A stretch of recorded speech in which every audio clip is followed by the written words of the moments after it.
வணக்கம் நண்பர்களே. இன்றைக்கி ஒரு முக்கியமான விஷயத்தை எல்லோரும் மறந்துட்டாங்கன்னு தான் நான் நினைக்கிறேன்.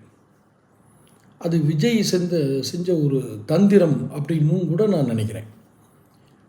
குறிப்பாக செங்கோட்டையனை இன்றைக்கி முன்னாள் அமைச்சர் செங்கோட்டையனை இன்றைக்கி தன்னுடைய கட்சியில் இணைய சொன்னதுக்கு, அது குறிப்பாக இன்றைக்கி இணைய சொன்னதுக்கு ஒரு பெரிய தந்திரம் இருக்கும் அப்படின்னு நான் நம்புகிறேன். என்னது?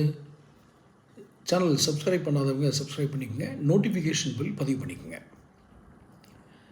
இன்றைக்கி ஒரு திமுகவினுடைய மாபெரும் தலைவர், அடுத்த தலைமுறையை உருவாக்கக்கூடிய ஆற்றல் படைத்த சக்தி மிகுந்த தலைவர் உதயநிதியினுடைய பிறந்த நாள்.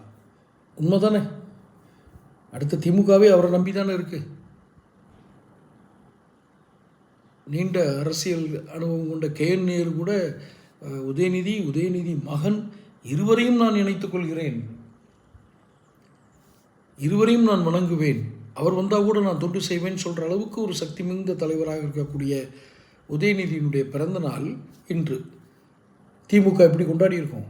அடுத்த தலைவராக, திமுக தலைவராக அவரை கொண்டு வருவதற்கு, அடுத்த முதலமைச்சர் வேட்பாளராக திமுக அறிவிப்பதற்கு என்று பல வாய்ப்புகள் இருந்தது. இதை மிக தந்திரமாக செங்கோட்டையனை இன்றைக்கி தங்களுடைய கட்சியில் இணைப்பு விழா நடத்துறதன் மூலமாக அந்த செய்தியை இருட்டடிப்பு செய்து விட்டார் அப்படிங்கிற வெற்றி விஜய்க்கு வருதில்லை? இவ்வளோ மாபெரும் வெற்றி இல்லையா அது? இப்படித்தானே அரசியல் பண்ணணும். இவ்வளோ உயர்ந்த லட்சியம் கொண்ட அரசியல் முடிவுகள். இதில் இன்னொன்று முக்கியமாக கவனிக்கணும். இன்றைக்கி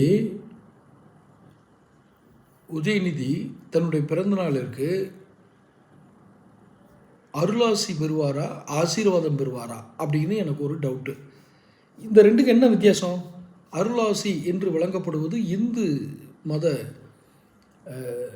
சம்பிரதாயம். அருளாசி கிடைக்குது ஒரு பெரியவங்களை, ஒரு மத குருமாரை அல்லது வீட்டில் உள்ள பெரியவங்ககிட்ட காலில் விழுந்து வணங்குறது ஒரு சமூக நிகழ்வு.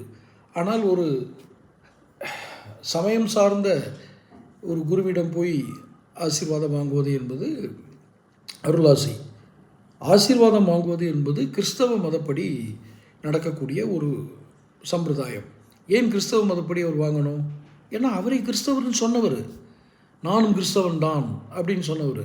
அப்புறம் இன்னொரு மேடையில் போய் நானும் இந்து தான் சொன்னார்னா கோமாளியுடைய உச்சமாயிடுவார் அவர். அதனால் அவர் கிறிஸ்தவர் தான். இன்றைக்கி அவர் எங்கே போய் ஆசீர்வாதம் வாங்கியிருப்பார் தெரியல. ஏன்னா ஒரு கிறிஸ்தவ பெண்ணை கட்டினதுனால நான் கிறிஸ்தவன் சொன்னார். ஆக இன்றைக்கி விஜய் அந்த பெரிய இருட்டடிப்பு அந்த தலைமையை வீழ்த்திட்டார்.